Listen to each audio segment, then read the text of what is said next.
Well, welcome everyone. Thank you for joining us today. My name is Anthea Rowe, and I'm the Manager of Content Development for the Network for Business Sustainability, or NBS. Joining us today will be Dr. Richard Adams of the University of Exeter, and also Carol Patterson, the Manager of Regulatory Affairs for Tim Hortons, to be sharing an example of how their organization has applied some of these research findings. I'll give you a brief overview of NBS for those of you who don't know us already.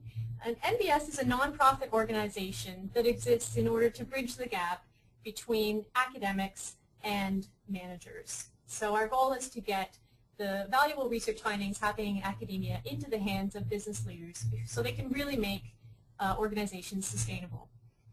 We've got 3,500 people subscribed to receive our content, our free resources online, and that includes academics and CSR managers from around the world. We've also got a large academic community of more than 50 research organizations at universities like Cambridge, Oxford, Harvard, not to mention in countries like Singapore, India, and Australia. And we have a business community of paying members who every year identify their research challenges, the areas in which they're striving to become sustainable but need insights from academia on how to do it. And so you can see our leadership companies, the 17 logos at the right-hand side of the screen. We also have a council of 13 small and medium organizations. So we're getting into the small business challenges associated with sustainable business practice as well. We're working with industry associations across Canada to really see sustainable business practice get implemented into as many organizations as possible. And then, of course, we're reaching individual subscribers with our free resources. So I won't take any more of your time talking about NBS, but what I will say by way of introduction is that in 2012, our leadership companies asked us what best practices were for innovating to achieve their sustainability goals. You know, how are other companies doing it, and what should they be doing? So that leads us to the report that you're going to hear about today, the research study on innovating for sustainability. And at that point, I'll hand things off to Dr. Richard Adams of the University of Exeter. Well, thank you, Anthea. And hello everybody, and thank you for joining us in this webinar. I'm Richard Adams from the University of Exeter, and on behalf of all those involved in the research, I'm going to be taking you through the results of this systematic review, looking at the question that NBS set for us, what innovation activities do firms engage in order to become sustainable. Anthony, I seem to have lost control of the slide. Okay, sorry about that. Can you control it now, Richard?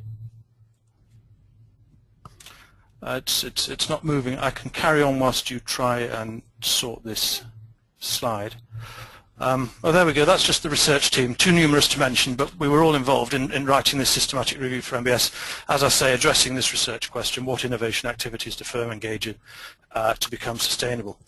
And in our literature review, we identified something over 6,000 potential sources to inform the research, and ultimately we selected 127 pieces of work to include for further analysis. And from this analysis, we synthesized a model of sustainability-related innovation activity. And the model consists of 3 different contexts, more of which later. And we populated each of those contexts with the range of identified innovation activities. I have to say that our conclusions are not prescriptive.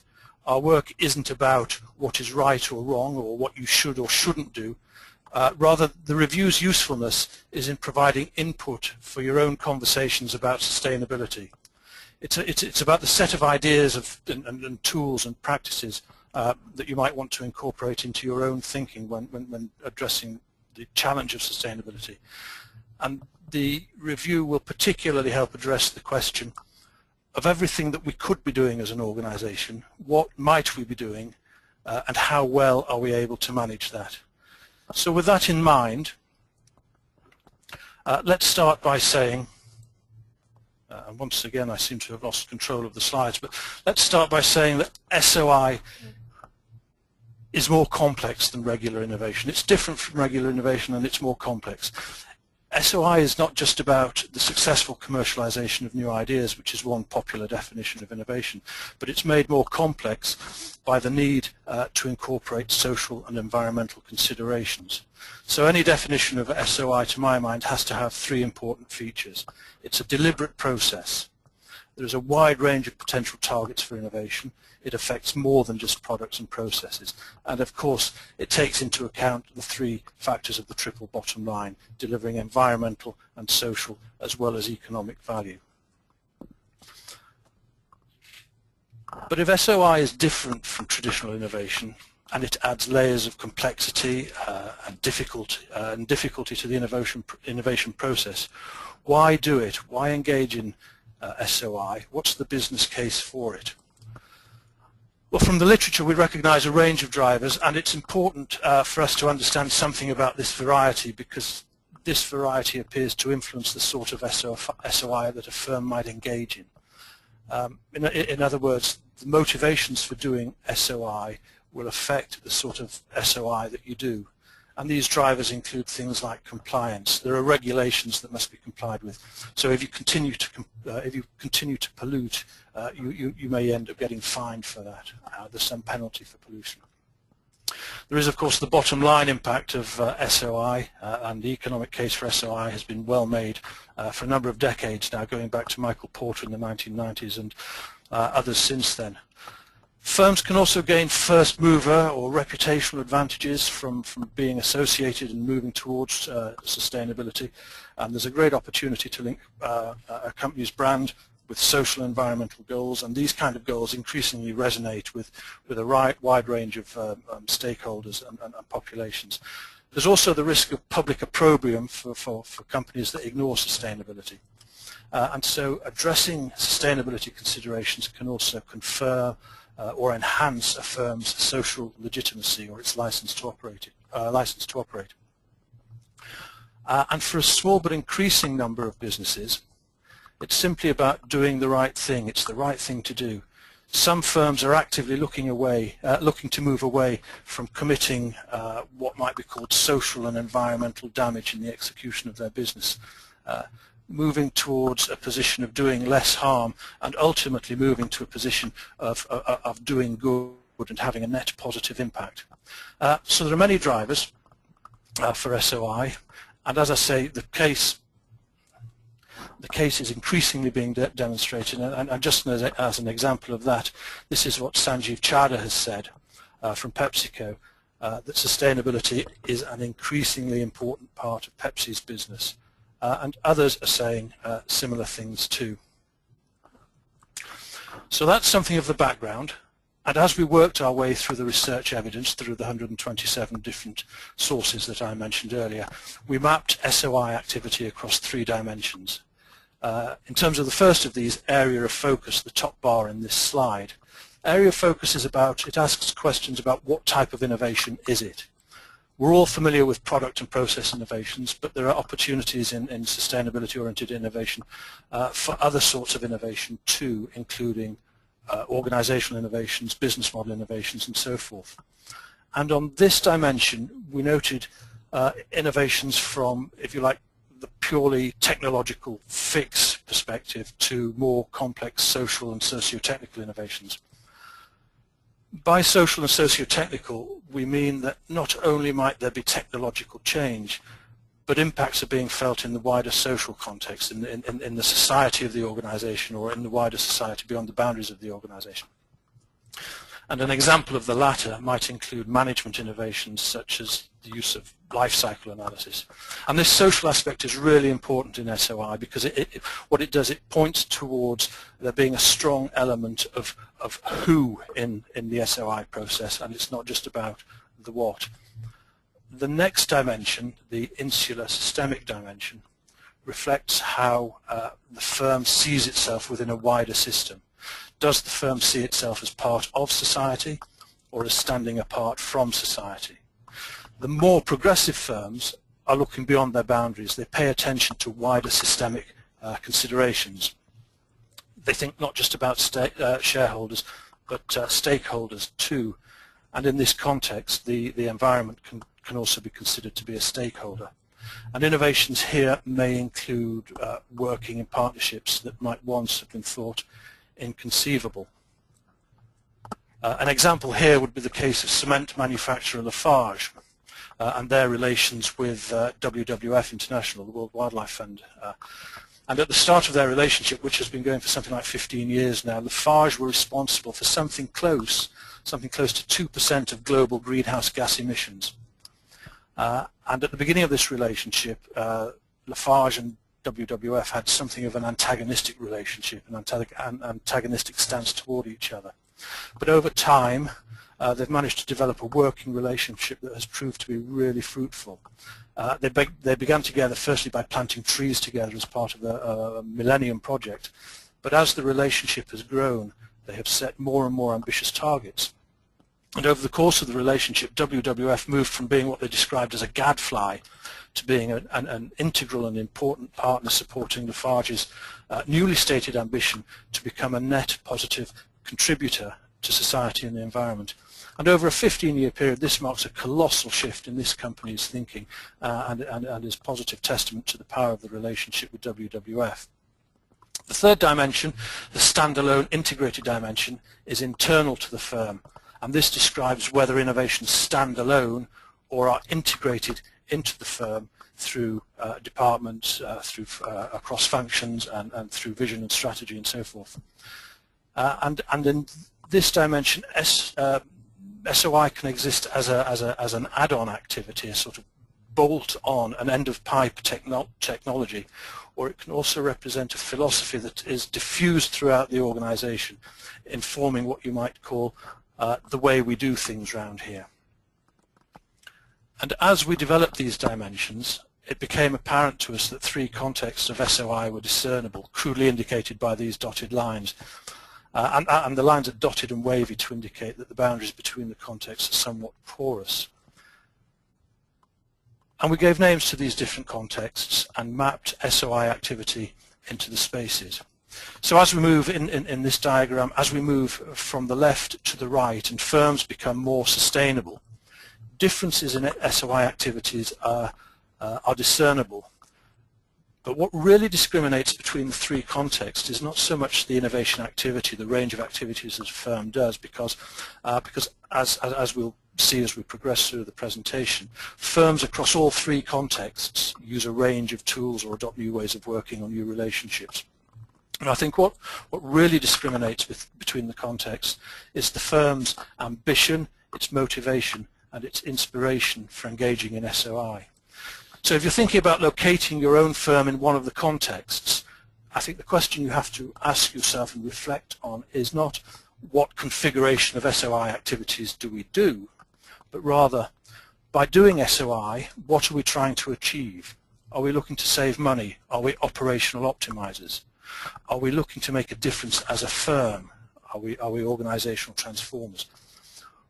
Or are we looking to reframe the place of business in society? Are we about building systems? Okay, so let's start with the first stage of the model, operational optimization. An activity in this context is oriented toward eco-efficiency.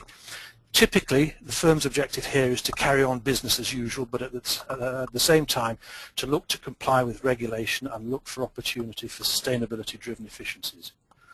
Innovations here tend to be incremental, they tend to be internally focused, and tend to address individual issues such as waste or pollution or packaging, rather than necessarily permeating a philosophy of sustainability through the whole firm. So in terms of the dimensions we were just discussing, innovations tend to be technical, they tend to be standalone and insular. So for example, what we have on this slide is I suppose, a rather stylized production process in what might be thought of as a smokestack industry. Lots of individual processes going on, each with the potential for causing pollution. And in this example, Envitec, a Californian supplier of air pollution control systems, illustrate a range of end-of-pipe technologies that can be fitted on, that can be bolted onto the process to remove particulates and other pollutants from different parts of this process. And for many firms, this kind of activity is consistent with regulatory compliance, which on the face of it is a good thing. However, end-of-pipe technologies and other standalone innovations are limited innovative solutions to sustainability challenges. And in this particular example, the add-ons are simply add-ons to an existing process. The problem continues to exist. Pollution is still created, and all that may be happening is that pollution is being transferred from one medium to another or from one place to another. And being single issue focused, add-on activities, add-on innovations tend to fail to instill sustainability thinking throughout the firm. Now, one way to address these limitations is through the use of what might be called sustainability tools, sets of questions, design questions, designed to alleviate negative environmental impacts by designing sustainability into products and processes a priori before the process begins, rather than looking to address issues further down the line as they occur. And there are a number of freely available and commercially available sustainability tools, some of which are mentioned in the report that Anthea mentioned a little earlier. Typically they ask these sorts of questions. They're questions about raw materials, manufacture, about distribution and packaging, end-of-life concerns, and that sort of thing. But I think these questions these are sorts of questions that many firms are not really accustomed to asking yet, and so it might require that new knowledge is brought into the firm, or new skills or new expertise brought into the firm. And this is not necessarily cost-free or easy, but one of the things that the literature told us in relation to this was that a supportive, innovative culture and leadership can greatly facilitate this and help promote an environment within the organization in which the questions can be asked and addressed. And by asking questions such as these, Kraft were able to announce that they'd been able to remove 150 million pounds of packaging from their food and consumer product supply chain in the period 2005-2010. And in this particular instance, Kraft used a bespoke tool, their specially developed packaging eco-calculator. But as I said, off-the-shelf tools are available, such as life cycle analysis, or the sustainable product and service development method. So there are tools available to help organizations ask these questions. And I think the environmental benefits are self-evident from an activity like this, but there are also cost and reputational gains that accrued to Kraft. Another example of these sorts of questions being asked is the case of Xerox's cartridge-free printer ink, and the question Xerox asked themselves was, what would a printer ink cartridge look like without the cartridge? And they came up with this resin-based ink stick, a little bit like a crayon, which obviated the need for liquid ink or toner, and so there was no need for the plastic cartridge element. Again, the positive environmental implications are self-evident, some of them indicated on the slide, and again there were cost and reputational gains for Xerox. And I think these two examples, these two illustrations, are great examples of how design tools can address issues of reducing pollution, making more effective use of energy, incorporating waste and recyclability considerations into product and process design.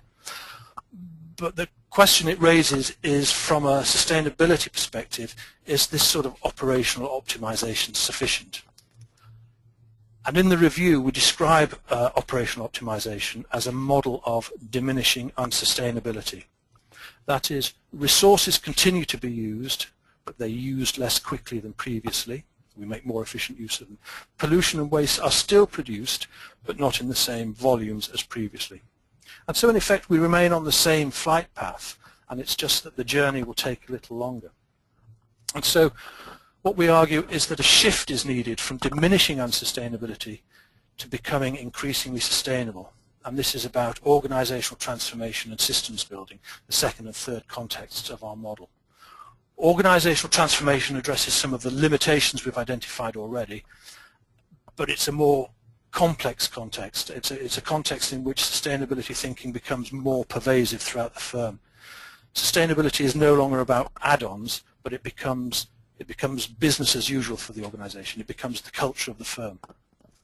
And one way in which firms become acculturated to sustainability thinking is through the use of more sophisticated tools. I've already mentioned some of the tools, but the tools that are used in the context of organizational transformation provide a structured and systematic approach to identifying, to stripping out and replacing environmentally harmful elements in products and processes. And furthermore, and the important point I think about these tools is that they're self-reinforcing in a virtuous circle type of way, in a way that helps embed sustainability thinking across the organization, in the same way that maybe a quality approach might embed quality thinking through an organization. Deciding which tool or framework to adopt and how and where to apply it can be difficult, and the set of questions I've listed here that a firm might need to ask itself in order to implement and routinize these things. Which tool are you going to use? What do you want to target? Are you going to target pollution, waste, distribution, recyclable content, dematerialization, reusability? One of those things, all of those things? It might be sensible to select one of them and begin with and go for an easy win, learn from the process. Where are you going to apply it? To the most damaging products in your product range, to a single product in order to learn from the experience and then be able to scale from that in the future? To the whole product range, or only to new products? And then there are of course questions about how to integrate it into existing processes, and one of the things the literature pointed to us in this review was that firms with pre-existing quality management systems such as TQM or Lean or perhaps running aspects of world-class manufacturing should find it relatively easy to integrate tools such as ISO 14001 or environmental management systems into their existing processes. And these, and in particular EMS and ISO 14001 that I've got illustrated on the slide, these are tools for organizational transformation in the sense that they infuse and reinforce sustainability through the organization. But there's a problem.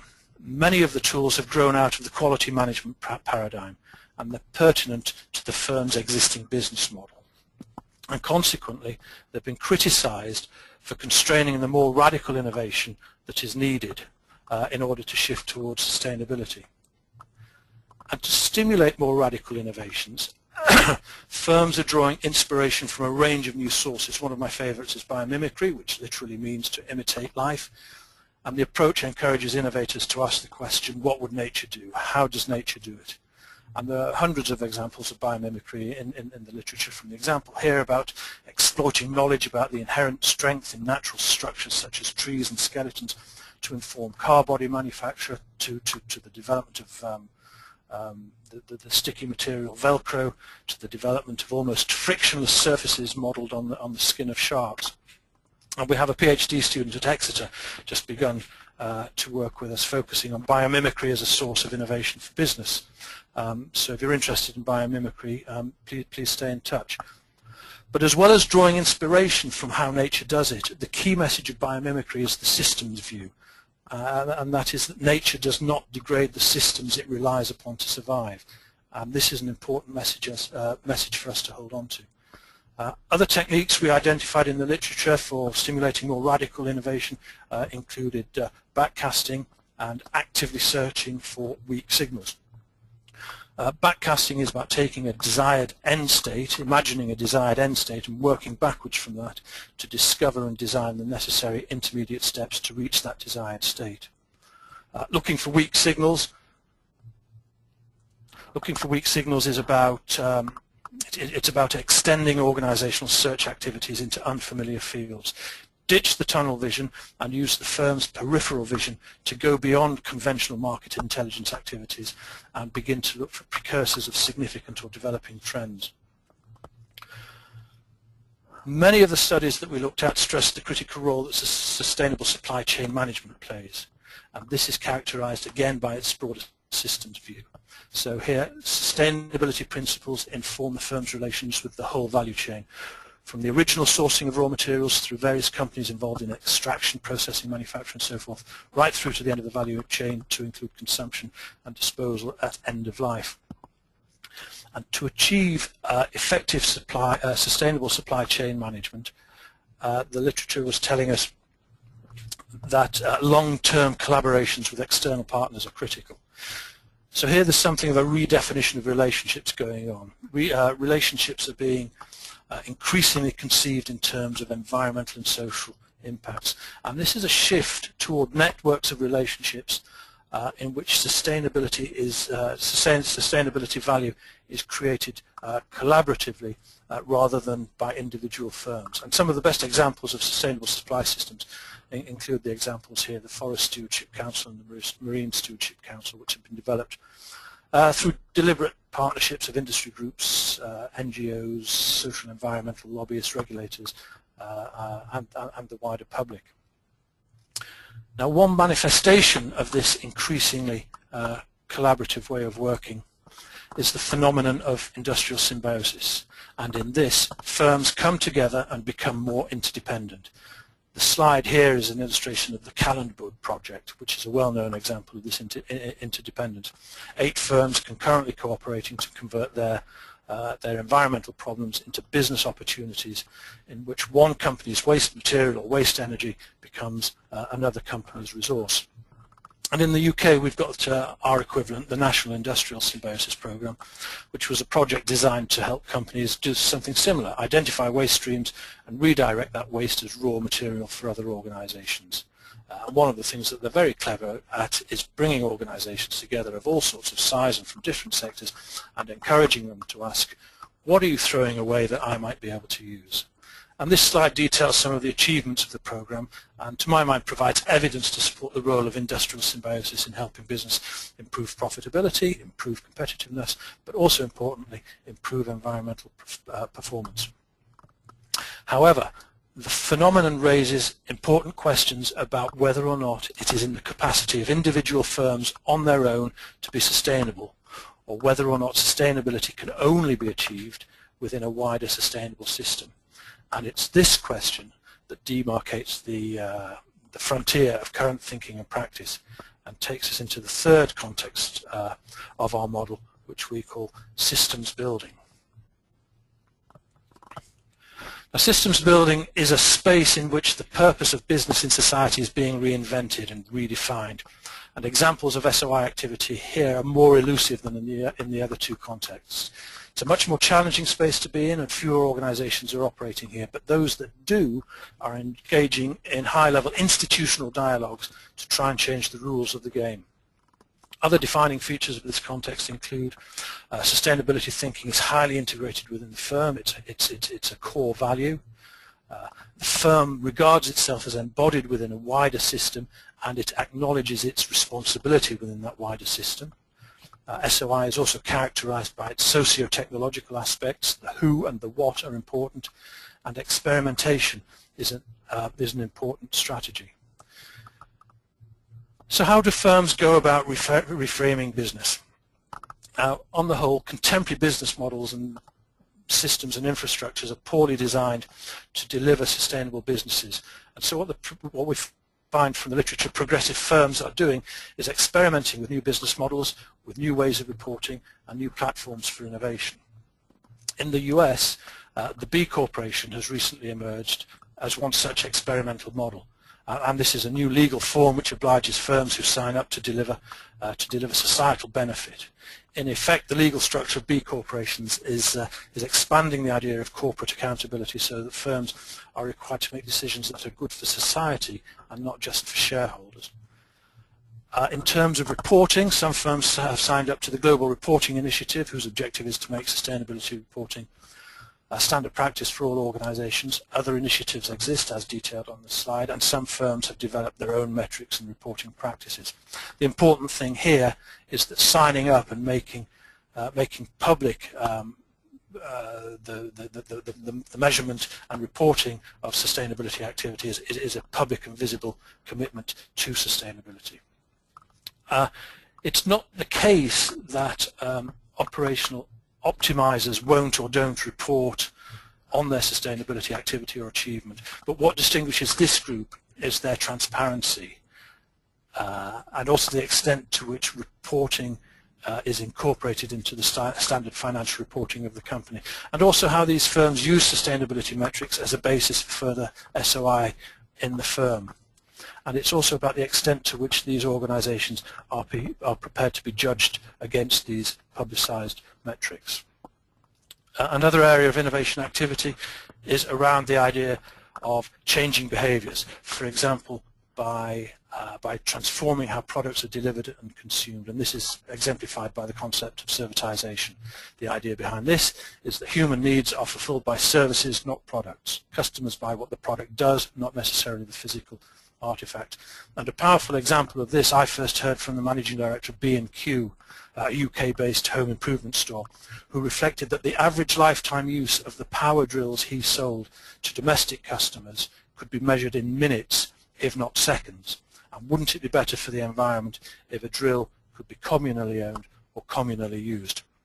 Another example might include the selling of light bulbs. A light bulb manufacturer might instead sell illumination services, and both the customer, the supplier, and the environment would benefit from the development of extremely efficient, enduring, durable, maintainable, and recyclable products. But as firms shift from a product manufacturing orientation to one of service delivery, the organizational challenges can be significant. And so a useful question to reflect on might be, if you are in the business of producing product, how can you change to deliver service instead? System building innovators have also adopted new innovation platforms, some of which I've listed here. These have in common a move away from linear approaches which hand off responsibility down the line, and they're approaches which actively take on responsibility. For example, as articulated here in the principles of cradle-to-cradle innovation. One expression of this approach is, you may know the carpet company Interface, their ambitious goal of eliminating any negative impact of the company by the year 2020. This is their so-called Mission Zero. Net positive contribution is slightly different, and that means devising strategies to give back more than the firm takes. And this is an important shift in mindsets from a sort of optimizing approach, which is about simply reducing impacts, to restoring nature and strengthening society. And an example here would be IKEA. Part of their plan to become a net positive contributor is to plant more trees than they use in the production of their furniture. Briefly, it's worth saying something about SOI in the BOP market, bottom of the pyramid market, which I've illustrated here with the Tata Nano and General Electric's portable ultrasound machine. The Nano was designed to bring personal mobility into the reach of many thousands in the Indian subcontinent who found cars unaffordable. Lots of Western functionality was stripped away, and the product was re-engineered for local conditions from what was a very inclusive and widely consultative process. And they ended up with a four-seater car that retailed for about $2,500. Similarly, the portable ultrasound machine was designed in and for the Chinese market and designed to be lightweight, affordable, and portable. And this has now found its way back into and is available in more developed economies. And both these are examples of frugal and reverse innovation. They're frugal in the sense that they were developed under resource-constrained conditions, but were nonetheless developed with performance expectations in mind. And reverse innovation in the sense that they were developed for BOP markets, but they have found their way back into developed economy markets where they're beginning to challenge the status quo. So this is SOI in the sense that it delivers product and services to underserved populations. And so it begins to address the social dimension, which I and the other authors involved in this review felt was rather underrepresented in the literature that we looked at. In this penultimate slide, what I've tried to do is summarize the findings of the review and to begin to associate the activities that we uncovered with the different contexts that we have described. We don't have time to go through the whole of this slide, but there are a couple of things that I'd like to say about it. First, although it's presented in a linear fashion, this doesn't necessarily imply a linear journey. For example, almost overnight, Dutch carpet maker Desso went from being an optimizer to becoming a systems builder. The other thing I'd like to say about this slide is that the most advanced, or the most progressive sustainable companies that we uncovered in the literature innovate across all dimensions of this model. They optimize, but they also strive to change the rules of the game where they can. They use the tools and techniques that we've listed and been through, but when these are insufficient, they begin to invent their own. They use biomimicry and backcasting, and they experiment with new business models. They start from visions of the future, and they set ambitious goals rather than extrapolating from the present. They really begin to push their boundaries into supply chains, value networks, and into the wider community. And of course they collaborate and partner and seek to influence internationally and at the highest levels. So above all, I think what really defines whether or not a business is in a particular context is not so much the activities that that business engages in or the tools it uses, but the extent to which sustainability principles underpin the reasons for that business and what that business does, and also the extent to which these principles are shared and supported and championed throughout the organization. As I said earlier, this review will help firms address the question of everything that we do, or of everything that we could do, what might we be doing, and how well do we manage that. The model could also be useful as an audit tool to help benchmark firms against others, to provide a menu of potential activities to adopt, or even just for having the sustainability conversation amongst yourselves and beginning to plan the journey. But aside from how the model might be used, I think the clear message is that if sustainability is a desirable objective, then firms need to begin to think a little harder about their place and role in society. It's about becoming more embedded in society and not existing apart from it. Operational optimization is not enough for us to reach sustainability. Focusing on less bad will not get us to good enough. And in pursuit of sustainability, values-led leadership is critical. You've got to care enough. Being increasingly sustainable is about doing things differently. And the leading sustainability companies are reimagining the purpose of business, which reflects a wholly different mindset. And it's a mindset, I think, that inspired the B Corporation motto to be not the best in the world, but to be the best for the world. Wonderful. Well, thank you very much, Richard. That was great.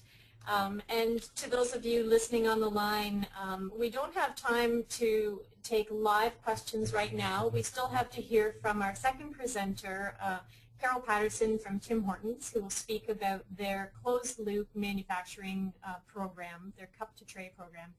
But if you do have questions for Dr. Adams, we definitely invite them. We encourage you to visit the report webpage. So if you type simply nbs.net/innovation, you'll land at the executive report representing all of Richard's research. And you're invited to post comments there, and Richard will respond to them anytime you post. So thank you again, Richard, very much. And to those listening, you can probably tell that there is even far more information in the study itself. Richard's really just scratching the surface here, but obviously we have limited time together. So what I'm going to do next is introduce our next presenter. It's Carol Patterson. She's the Senior Manager of Regulatory Affairs for Tim Hortons. And Tim Hortons is one of the largest publicly traded restaurants in North America. And for anybody who knows Canada, Tim Hortons is an icon, a Canadian icon. So we'll just make sure that we've got Carol on the line, and then we'll pass things over to her. Okay. Good afternoon. Thank you very much for... Can everyone hear me okay? Are you just checking in? Yes, we can hear you loud and clear. Thanks very much. Wonderful. So happy to be here this afternoon chatting with you about our cup-to-tray recycling program, which essentially allows our hot beverage cups to be collected at our restaurant locations and then remanufactured into the carry-out trays that we use again at the restaurant level in the province of Nova Scotia.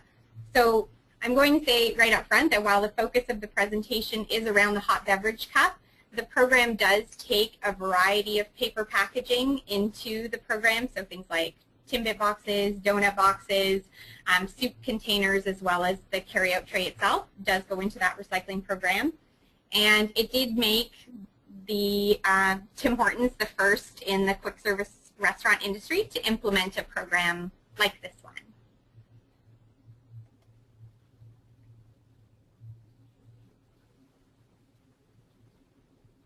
So just to give you a very high-level look at our company, to give you a sense for the volume of business that we do here in Canada, we do have about 4,300 restaurants across the system, and about 3,500 of those locations are here in Canada.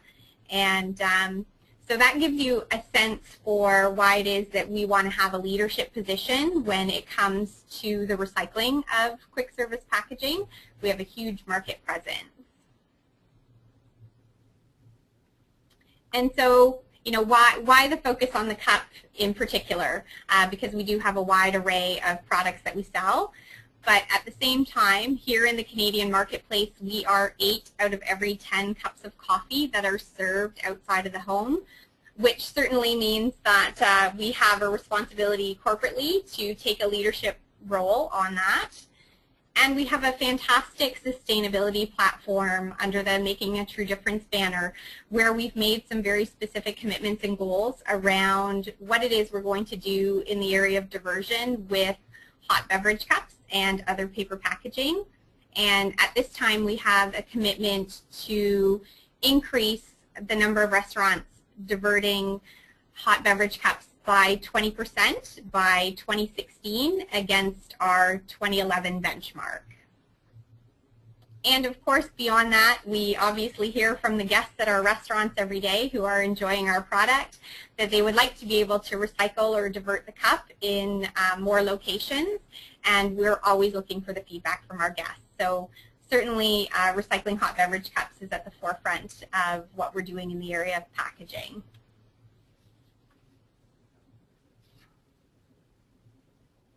So just to give you a sense of how we've taken that leadership role over time, I'm just going to highlight a couple of the things here on our innovations timeline, one of which is that, you know, right from the beginning of our restaurant's history, we really looked to eliminate the use of single-serve cups wherever possible and reduce that part of the waste stream. So basically, we opened in 1964, and we have offered china mugs and different types of plates and cutlery for other parts of the packaging stream ever since we opened our door.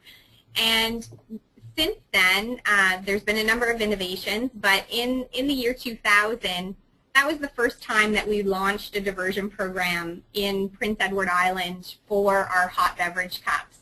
And since then, that journey's taken us far from those 17 restaurants in Prince Edward Island to over 850 of our restaurant locations that can currently divert hot beverage cups.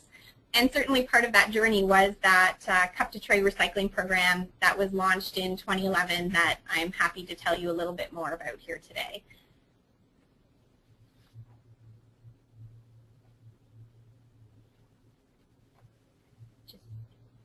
So the cup-to-tray recycling program, it was launched in October of 2011 in Nova Scotia, and as noted at the beginning of the presentation, the first implementation of a closed-loop recycling program for our industry. There had been other trials that had not successfully translated into implementation, so we were really proud of that opportunity to do that. And it really gave us a chance to communicate one message to our guests across an entire province. So being that we're a franchise-based company, in a lot of cases we have geographic areas where our restaurant owners have different types of programs and different waste hauler agreements that don't allow for the same program to take place in every restaurant that you go to, sometimes even in a city, let alone in an entire province. So that was something that was really great for us because we were able to do radio communications, we were able to do a full-scale marketing campaign to really supplement what we were doing with the program. And the other thing about the program when we launched it was that we knew that it was scalable and repeatable. So it was something that did have the capacity to take all of the cups across the province of Nova Scotia as well as in Atlantic Canada. So we knew we could repeat that in other markets, and we'll talk a little more about that as we go through. So I tried to come up with a way to take you through the program, so I came up with this graphic depiction of how the Cup to Tray program really works. So let's follow Tim as he gets his coffee from a Tim Hortons and how it is this program would touch him as a guest and how it is that it would work in the background. So, you know, Tim's picked up his coffee.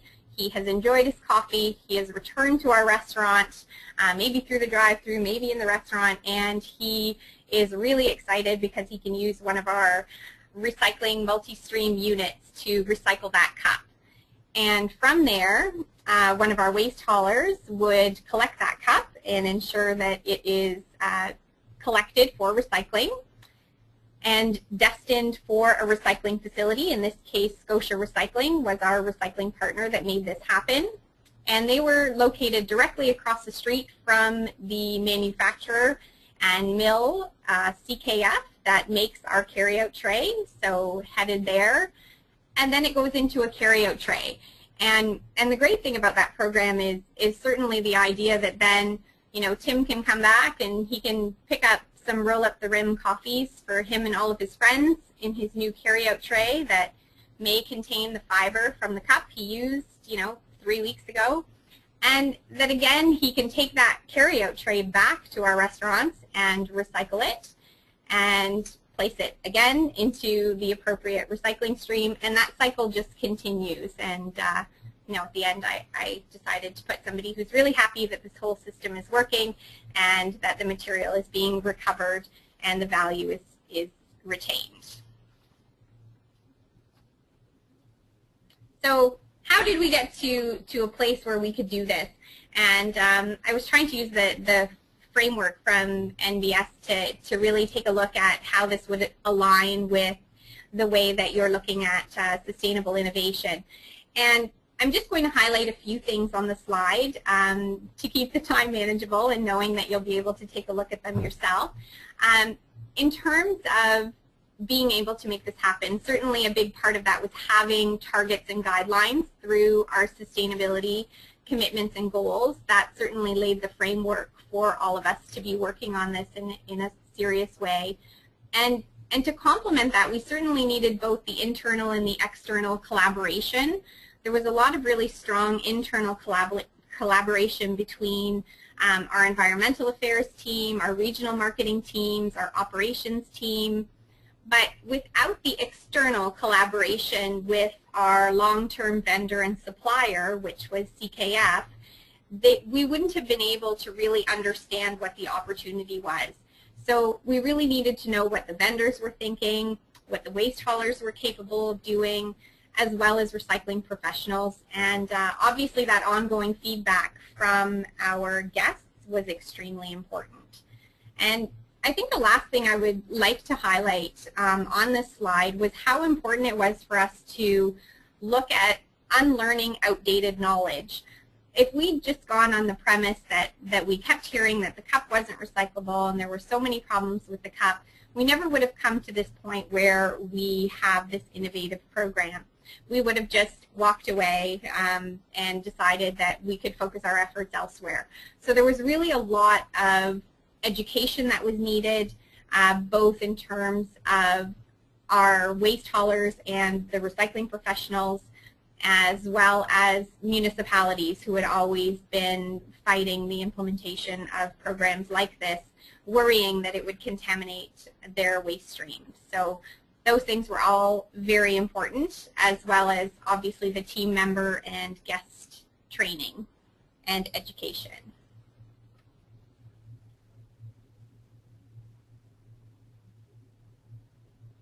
So measuring success. For us, I would say, you know, the one bullet that's not on here is that the fact that we were able to launch a program like this one was a success in and of itself. It certainly represented a lot of years of work to get us to where we were. And beyond that, you know, it was getting all of that feedback from restaurant owners and team members, hearing how guests were coming into the restaurant and looking forward to that program and asking questions, and our team members letting us know just how many guests were in fact recycling the cup, and making that extra effort to make sure that they were bringing it back to our restaurant so that that would happen.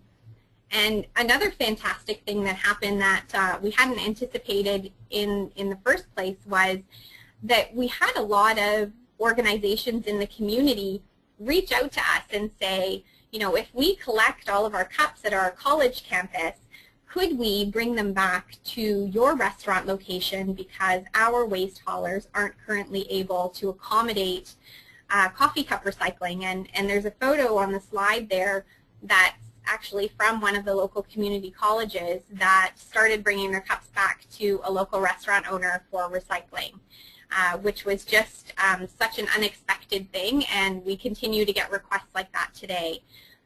We received a lot of media coverage, which was a delight for us in terms of having some coverage that talked about environmental benefits and sustainability. And it was cost neutral for our restaurant owners other than the odd extra pickup. And we know that there's expansion opportunities in other markets. So that all made the program very successful from our perspective.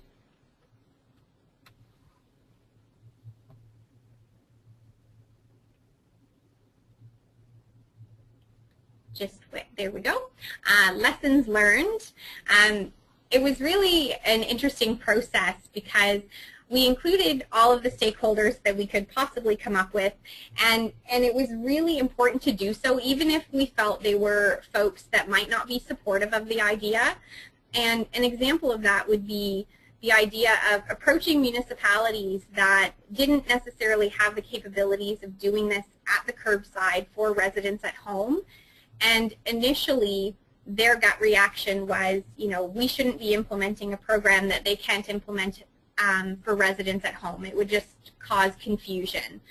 But rather than doing that, we saw a real opportunity in at least getting the message right and saying to municipalities, you know, we're happy to explain your side of the equation if you will kindly do the same in return. So, you know, we had some very consistent messaging between why it is that Tim Hortons could implement a program like this one and why it is that municipalities could not. So while it was a bit of a conflicted relationship at first, it certainly was beneficial in the long run. And certainly the idea that we needed to proceed slowly and methodically was certainly important because we were pushing the limits of current practices when it came to the recycling of mixed paper and including coffee cups. So while we can cover this off fairly quickly today, it does represent a lot of years of work. And lastly, I would say, you know, we can't be afraid to fail in this space. I think when I started working on projects in this area, it was the first time I'd ever heard the term successful failure. And I think that's an important thing to keep in mind because it does let you know what it is you can and can't do, and that you can still share that publicly. So I think that that was great because in this case, certainly it was a success for us, but we've seen other programs that we've learned from that were in fact not successful.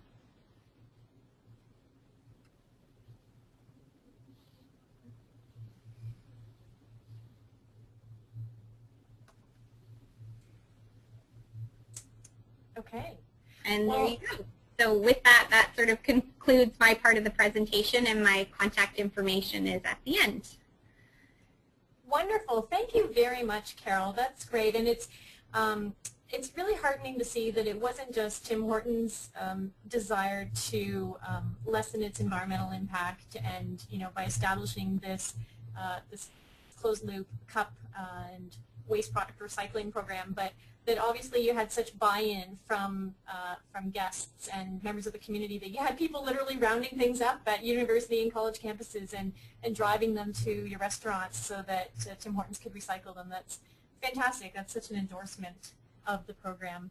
Thank you very much, Carol. And for those of you who have questions for Carol, she's generously posted her email address here and has also agreed to let us post her slides, and Richard as well, to the NBS website. So we'll make those slides available immediately after this webinar for those of you who are interested. And also, if you have questions, again, I'm sorry that there wasn't time for us to do questions in real time during this webinar, but if you have them, please feel free to visit the website nbs.net/innovation and to post any questions you have for either Richard Adams or Carol Patterson at Tim Hortons, and they both agreed to respond. The video from today will be available as well. It will be emailed out in the next week, so if you have any colleagues who were unable to participate, you can share it with them. And of course, if you have anyone who is interested in attending the webinar, we are hosting it again next Wednesday, May 15th at 12 p.m. Eastern Time. Of course, as always, I encourage you, if you're not already subscribed to NBS, please feel free to sign up. You can receive free bi-weekly updates. We're always scanning the academic journals and publishing one-page summaries of relevant research that CSR managers should know about and have in their back pockets. So you're welcome to subscribe to those free resources, as well, of course, as the comprehensive reports like this one on innovation for sustainability that Richard has conducted for us. You're welcome to contact Richard if you have further questions about the research. And of course, if you're interested in knowing what NBS is doing in the context of innovation and this innovation research going forward, you're welcome to email me, Anthea Rowe. So from all of us on the NBS team, thank you very much for joining us today, and we look forward to seeing you at future webinars. Thanks very much.